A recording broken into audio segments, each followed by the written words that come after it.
I'd let you into a bit of a secret. Go on then. Here we go. Mod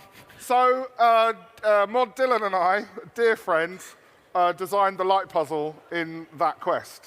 And we designed it, and we designed it one evening while very, very, very drunk. And the next day, came into work, and Dylan starts working on the puzzle, and he's looking at all these bits of scrap notepaper that we've kind of scrawled on, and he's like, I don't understand this. Like, what were we thinking when we did this? And we both looked at these bits of paper and were like, I can't remember what we were thinking about. So Dylan said, honestly, well, you better come back to my gaff tonight and we'll get super drunk again, and then we'll work out how it all worked. And we did. So we went back to his house, we got very, very drunk again, and we wrote even more notes, and then the next day where he came in, he was like, right, I've got it, and he started writing the code. And that is 100% honest truth.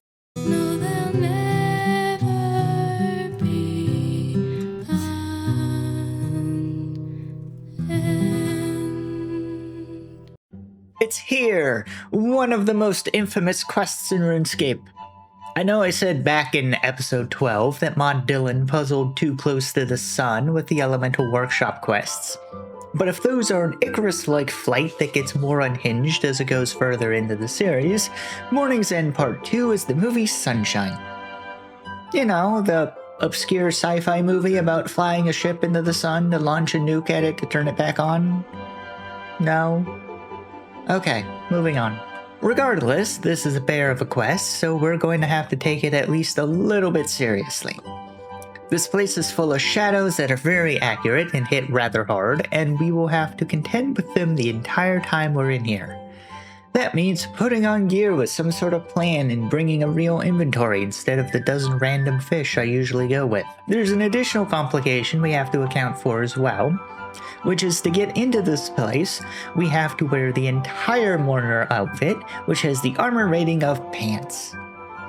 So for every piece of real gear we bring, that's one inventory space spent on something that isn't sustained, because you bet your sweet patooey I'm going to do the light puzzle in one trip. I've decided to split the difference on gear, bringing a body and legs. The best mage armor I have right now is Mystic, which the loss of the gloves, boots, helm, and a cape deprives me of a total of 280.5 armor, and 1,000 bonus hit points for 4 more inventory spaces to work with, which I think is a worthy trade-off. As for my other slots, they also need to be empty to get into the temple, but to do the puzzle I need a few free slots for the quest items anyway, so it's no worry if those are other pieces of gear. There's no ring I can get that will help me, so that slot will just remain empty, as will the pocket slot, because that didn't exist yet. So there's nothing that can go in there that can help me that I can get. My neck is going to be a snazzy new defense amulet, made by my own 2 hands. And for my hands, I have 2 options to consider. Option number 1 is an air staff with no shield to cast wind spells to clear shadows from around pedestals at range to reduce the damage that I take. Option number 2 is a mace and a shield for some extra prayer and armor. A shield will also let me use the defensive abilities to help sustain a little bit more without food.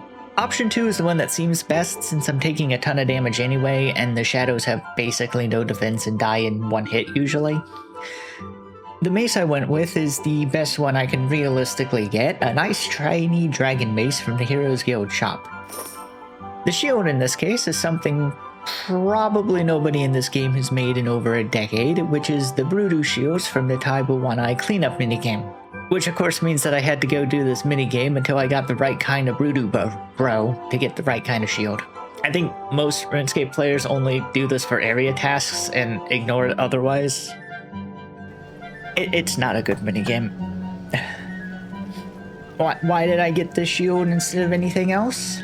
Well, while it gives half the defensive stats of a rune shield, it has a +2 prayer bonus, and I wanted to feel clever about using an obscure item because you so rarely get to do that in modern RuneScape.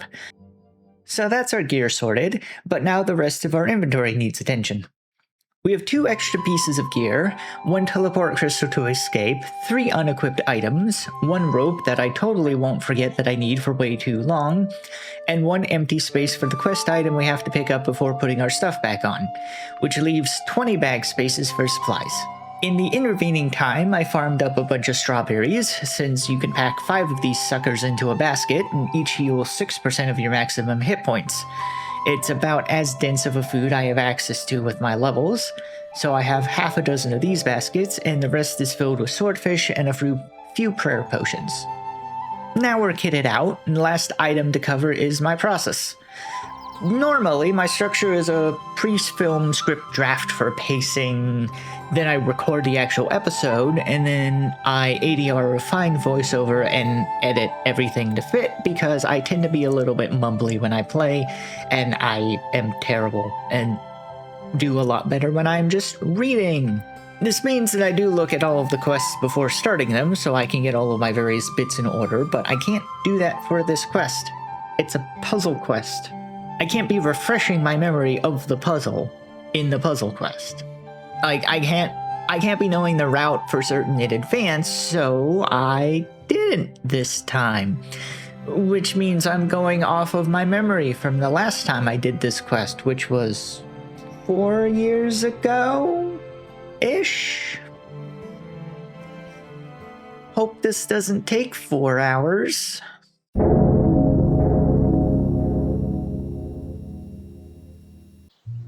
So, we start out by reporting to Ariane Wynn that we have been tasked to do a bunch of horrible things, and that we're basically spinning our wheels until we get a key to go into wherever they've been digging.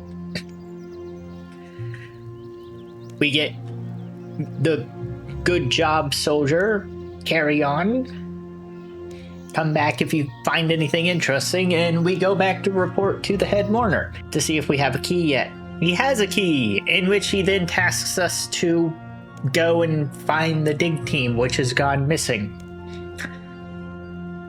There's apparently some group of horrible beasts that are in there that are very hard to kill.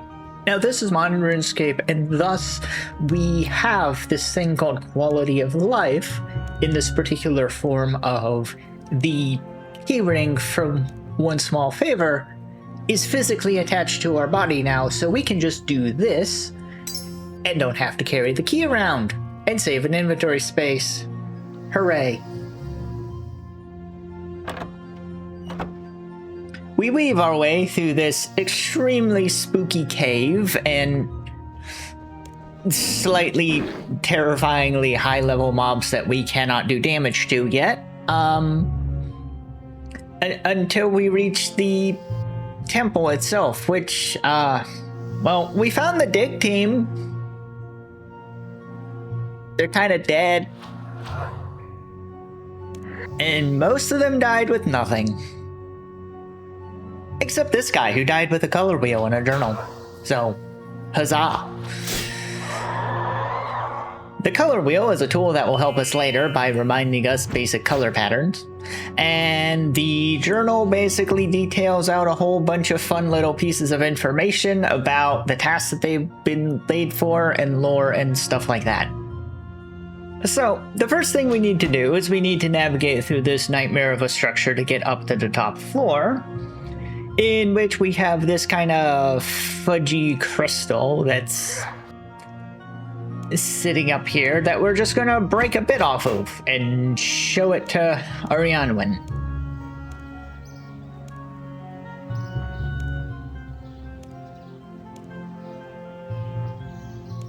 Having done so, we can return back to the temple and start the puzzle.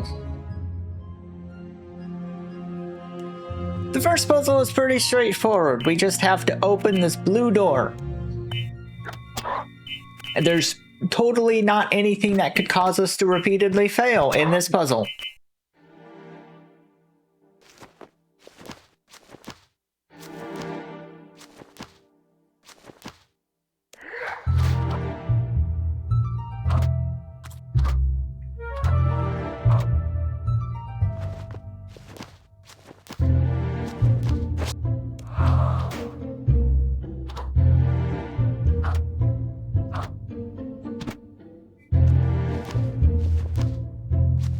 Don't fucking fall.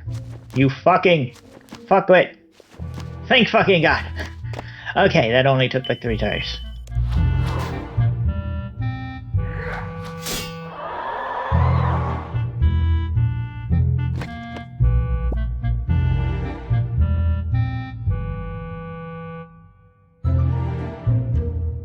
Okay, so let's sort of explain the thought process. So the color wheel gives you the clue of what color beam opens what color door. So we had a yellow crystal to turn the beam yellow that can open a blue door. We now have a cyan crystal which can open a red door, and I don't remember where the fuck the red door is, which means that the red door is probably up on the higher level. I'm pretty sure. So yeah, live recording Mina is incorrect. There's no red door, so it's basically using the 2 crystals that we have to open that magenta door that's over there, and it takes me way too long to figure this out because I am stupid. Yeah. Put that in there. I don't even have to do that. What am I doing? I'm overcomplicating things already. I don't have to go up a level yet. I can just do that, and then yoinky splunky. Yoinky splunky, what the fuck is that? No, that's not the right. That is the right thing. That's not the right one. Just put the other crystal in it. I thought that was red. That's not red. The other one is red. There's no fucking red. The fuck? Where's the other one that's red? There's no red. Why did I decide to do this without looking at it ahead of time? Why did I think that was a good plan? Because we thought it was going to be a fun idea. It's not that big of a deal.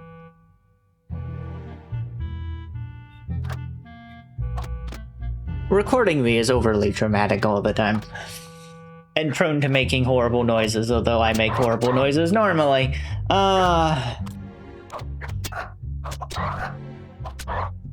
To be honest, I'm not even sure if this whole talking to myself thing is going to work out the way that I hope. We'll see.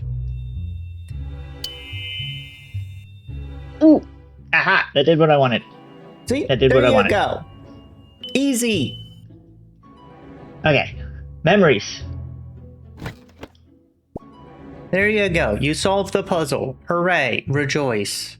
On to the next one. Yeah, so I was going through the whole thing and editing this bit, and there's so much nothing. I spend a solid half an hour running around, accomplishing literally nothing. So I don't really want to cut things out as much as I can, but I'm going to have to because it's boring to me. So, boop. Wait!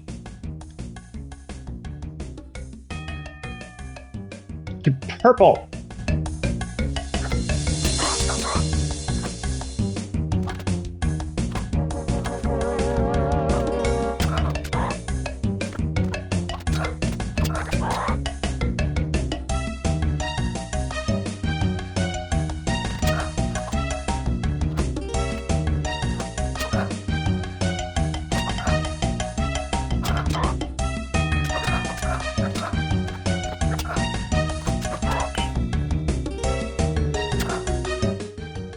What does that do? That makes red.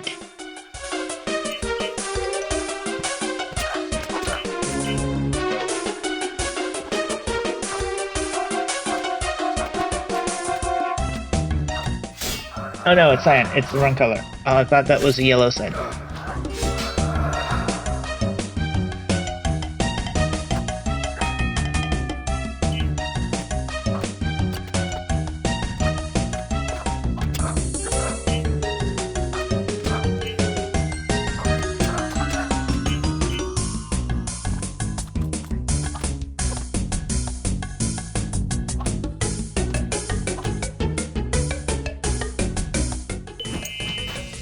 Crystal. Put that crystal in there. And then when we go down a floor, we can go through this door now. I figured it out. It's only been an hour. And I need more tea.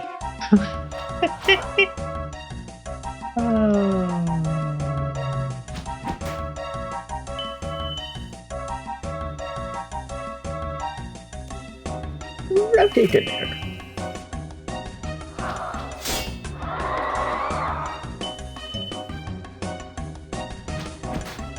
Alright. This should allow me to... Ow. Ow. Okay. Go away. Yes, this should allow me to split things, which means I should be able to get into that door now.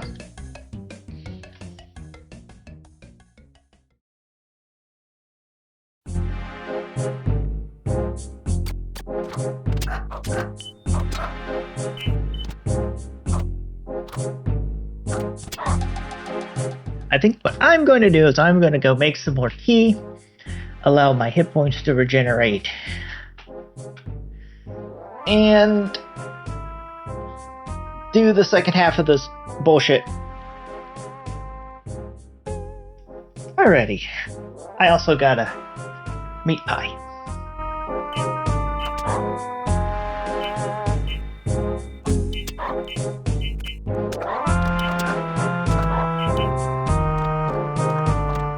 Ow. No. Does not do what I wanted to do. Okay.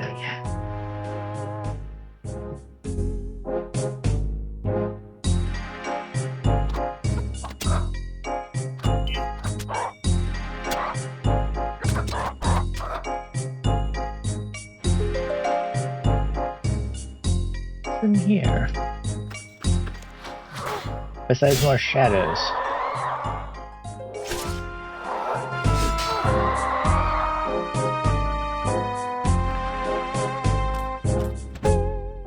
Wait.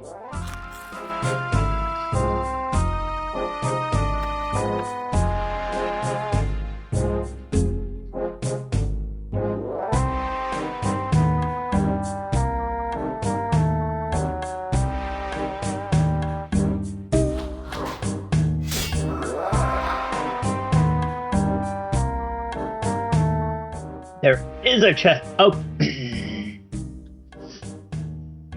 Of course I missed something. Of course I fucking missed something. Fucking fuck sticks.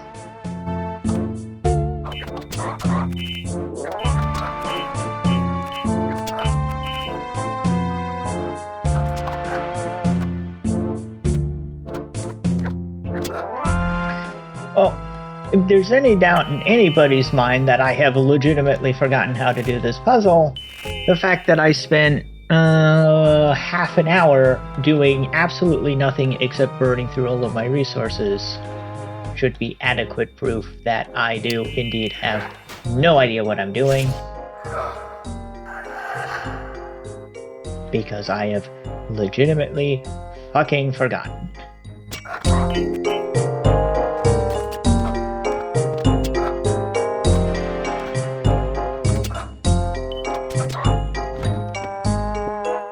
Hey, the blue crystal, I finally solved this fucking part of the puzzle. Oh, this is so long. Because I forgot the rope.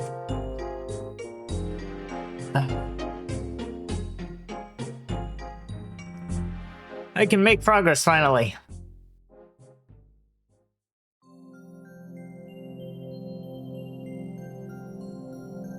We are now over the hump of my own stupidity and back to regular puzzle struggles. And I would like to say that this goes smoother, but quite honestly, it doesn't. I still take a very long time to actually figure out what pieces I need to put where. And it's compounded by the fact that I am desperately running out of supplies, which is undesirable. But But essentially what we need to do is we need to open the magenta and yellow doors, which requires us to use the fractured crystal we picked up in the yellow puzzle, and the blue crystal we picked up in the cyan puzzle, to essentially send 2 different colored beams of light down the correct paths to then make sure that everything works correctly. But the first thing we have to do is we have to go and put the blue crystal in the puzzle bit pedestal on the other side of the first door that we opened, which involves us falling again.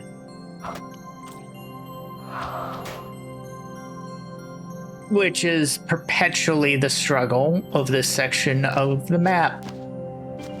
Why did they make it that you can fail at every single one of those handholds? Regardless. We are through. We place our blue crystal. And we can go back to actually doing the puzzle. But first, a word from our sponsor. Falling on our face.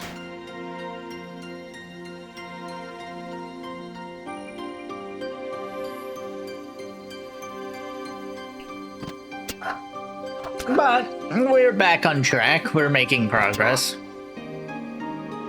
Although, the progress does take a little while. Unless I do this one. Ooh, nope, nope. Ow! Fucker!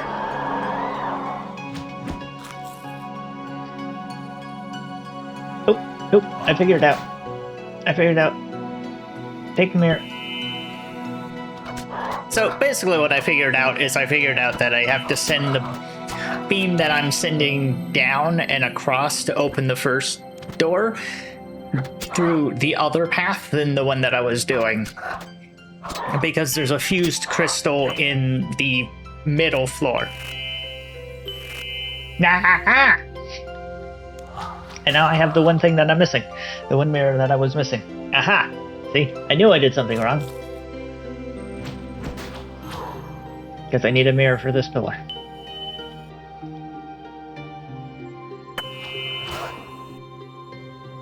You fucker! And then I can go through here. And then I can beat up that guy. And I can open you. I can search you.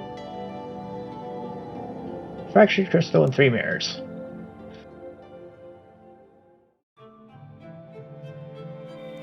We're finally on the last stretch.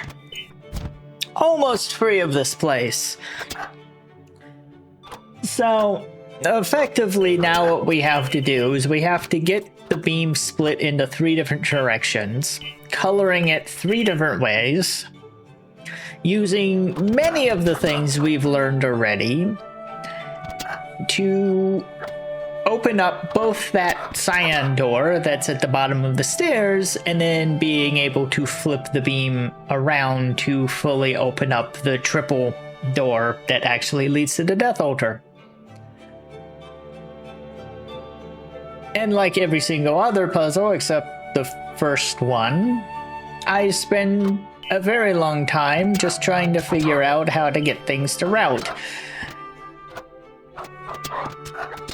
But we get there in the end, with only a little bit of trial and error.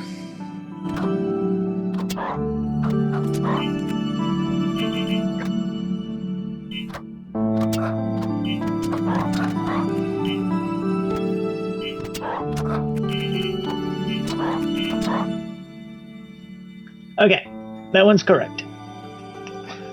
Oh, I think it's correct.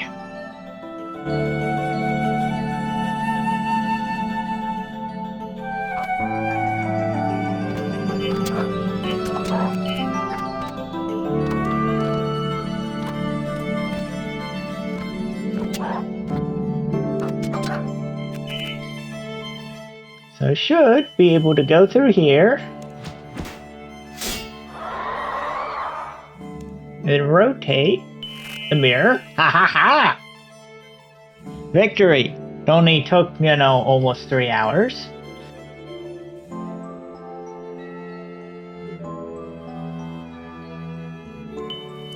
So we managed to survive the puzzle.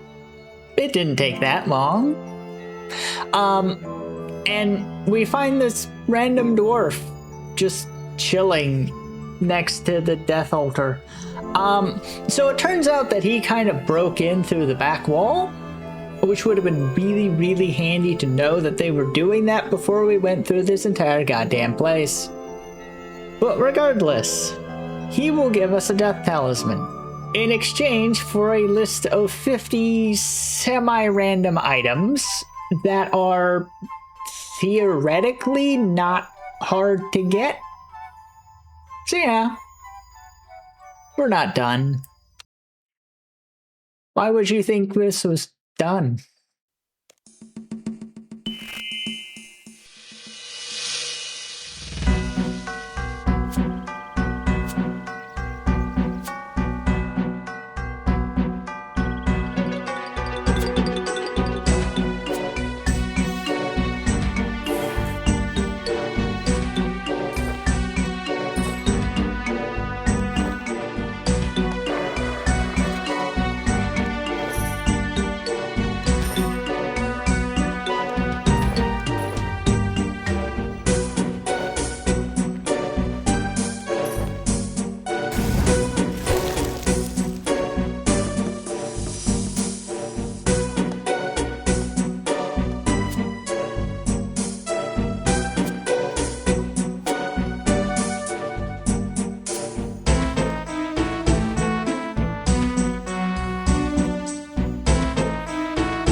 Forgot!